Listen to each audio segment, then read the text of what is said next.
por dëgjone përvojën e Ibn Gjauzit. Ibn Gjauzi ka qenë dietar i madh. Ky thot kështu, ky çështu thot. Nga se ky ka arrit si duket çdo ku po thot. Andaj na duhet me ngu këta. E çka do t'i Ibn Gjauzi rahimullah?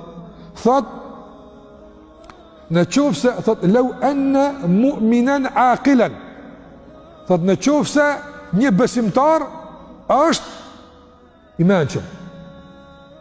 Don s'ja ka pi shejtani mend.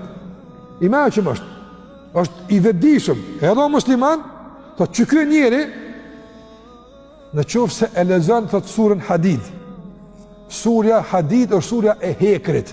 Apo e në surën e hekrit e ka sjell Allahu ajetin e zbutjes së zemrave ato. Për më tregu se ky Kur'an edhe hekrin e zbut. E lemo zemrën dikujt sot që ka gjuna ato.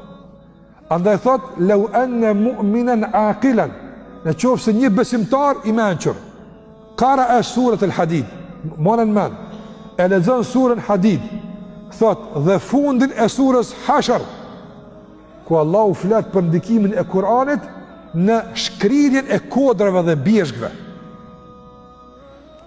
Fundin e surës Hashr, thot dhe e lexon Ayatul Kursin. Apo e lexon Ayatul Kursin.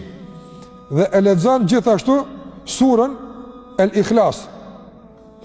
Thot gjithsesi pas kësaj, apo thash Hadid, fundin e Hashr, Ayatul Kursin. Në surën Ikhlas këto i këndon, thot Ibn Gjauzi rahimullah, thot nëse këto i këndon njeriu, thot gjithsesi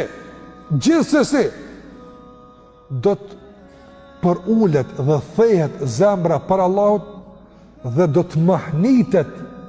të mahnitet mendja dhe arsyeja e tij nga madhrimi i Allahut.